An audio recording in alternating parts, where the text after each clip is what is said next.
आज का जो हमारा नया टॉपिक है सेल इन पैरेलल। अब सेल को हमने पैरेलल में लगाना है। पिछले टॉपिक में सेल को इन सीरीज में लगाया था, तो पैरेलल में हम कैसे लगाएंगे। ये एक सेल है, इसको पैरेलल में लगाएंगे, ये दूसरा, तीसरा अप टू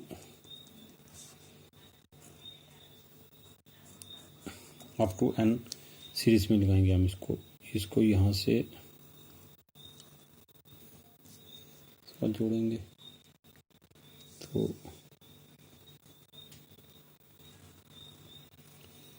इसको इसके साथ,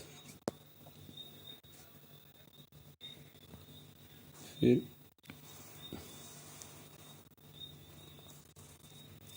इसके साथ, इसको इसके साथ,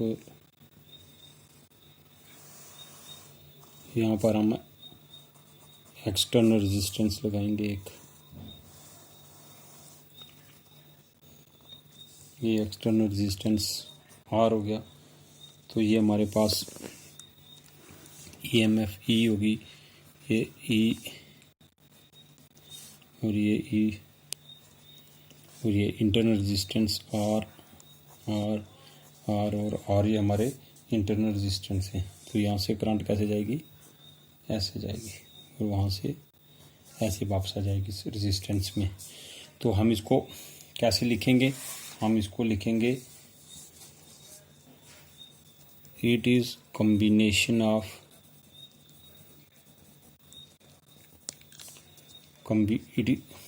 it is a combination in which the positive terminal, ये बड़ा जो बड़ी लाइन होती है ये पॉजिटिव होता है, ये छोटे नेगेटिव होती है। The positive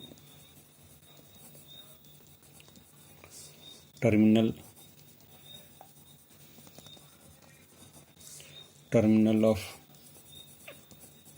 all the cell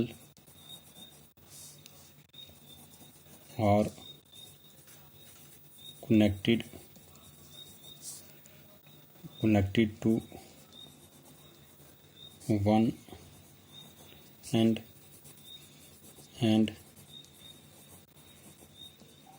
negative terminal of all the cell are connected to other end। तो लेट, पिछले जो सीरीज वाला था उसमें हमने एन सीरीज तक लिया था। अब एन, उसमें एन नंबर तक लिया था, इसमें हम लेंगे एम नंबर तक। Let M number of the cell and number of the cell each having EMF and internal resistance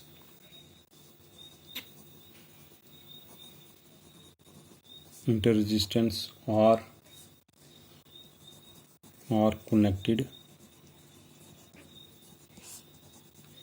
in parallel with the external resistance।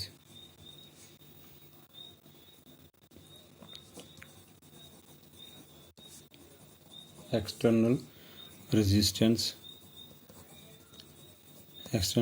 कौन सा, आर। तो इसमें क्या किया हमने, लेट एम, यहाँ पर हमने एम रखा है, M number of the cell each having the EMF and internal resistance, इनका internal resistance are connected in parallel में हमने इसको लगाया सब with the external resistance R. तो इसमें भी हमने क्या निकालना है, net current in the circuit. तो net current in the circuit में क्या होगी, नेट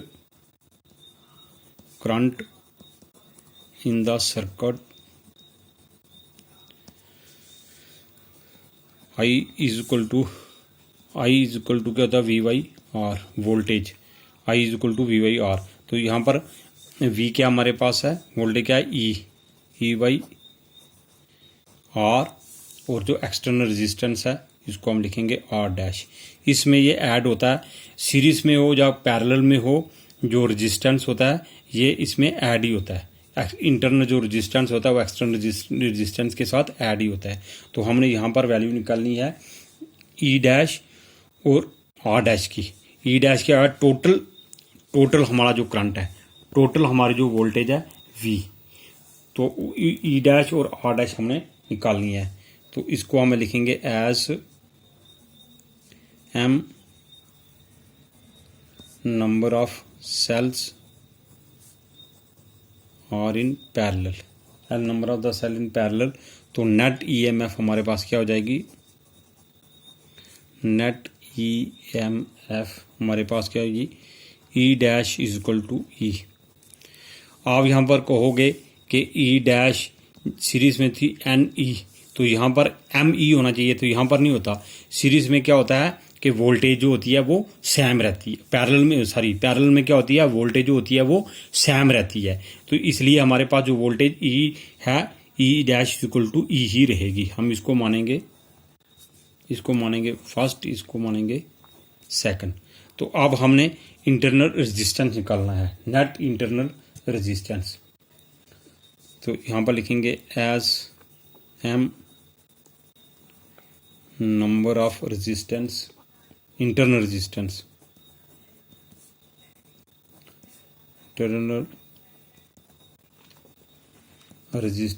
और इन पैरेलल। तो क्या हो जाएगा, सीरीज इस पैरेलल में क्या होता है, 1 बाई आर डैश हो जाएगा। तो हम इसको लिखेंगे 1 by R plus 1 by R plus 1 by R up to M तक। तो यहाँ पर 1 बाई आर कॉमन लेंगे तो अंदर क्या जाएगा, 1 प्लस 1 अप टू एम। तो हम इसको कैसे लिखेंगे, M by R, 1 by R dash is equal to M by R. तो आर डैश क्या हो जाएगा, ये उल्ट हो जाएगा, आर ऊपर चला जाएगा, एम नीचे आ जाएगा, आर बाई एम। तो हम इसको बोलेंगे third. Substitute second and equation third in equation first we get. तो हमारे पास क्या करंट आएगा, I is equal to E, E हमारे किसके पास बराबर है, ई के। तो आर डैश किसके बराबर होगी, R by M plus R.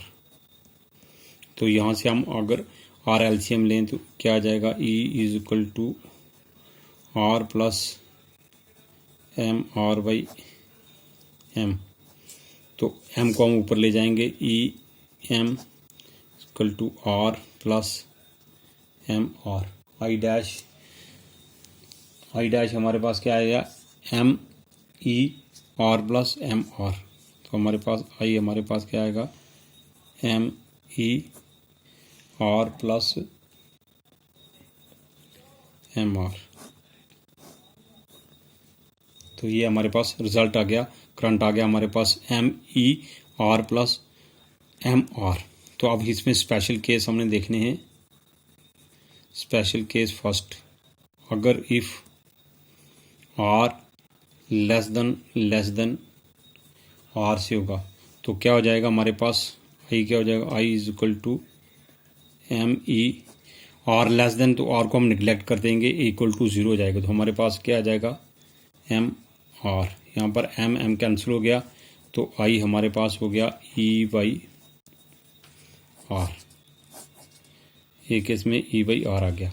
तो सेकंड केस में if R greater than R, अगर ये आर इस आर से बड़ा हो जाएगा तो तब क्या होगा, I is equal to M E, तो ये आर जो है निगलेक्ट हो जाएगा। तो हमारे पास क्या बच जाएगा, M E plus R, M E plus are.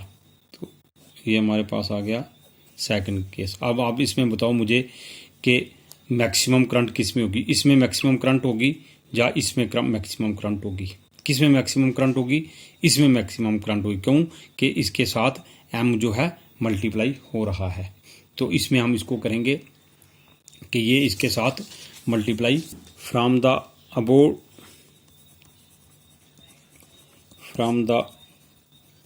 Above discussion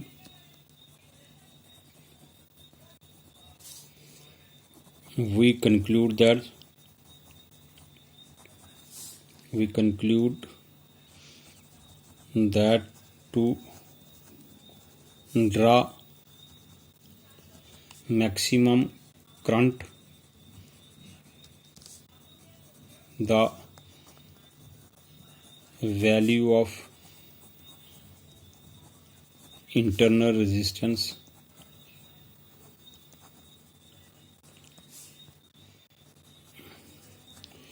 must be very large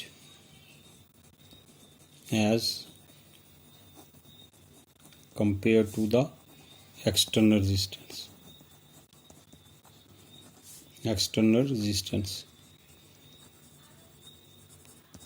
इसका क्या मतलब हुआ कि from the above discussion we conclude that to draw a maximum current कब होगी, जब इंटरनल रेजिस्टेंस की जो वैल्यू है वो ज़्यादा होगी as compare to the external resistance के। जैसे इंटरनल रेजिस्टेंस की वैल्यू हमारे पास ज़्यादा होगी as compare to the external resistance. तो इसमें जो मैक्सिमम करंट था वो कौन से केस में था, I is equal to ME/R। तो ये हमारा सेल इन पैरेलल। अब एक रह गया इसमें, वो है mixed group of the cell, वो नेक्स्ट टॉपिक में हम करेंगे।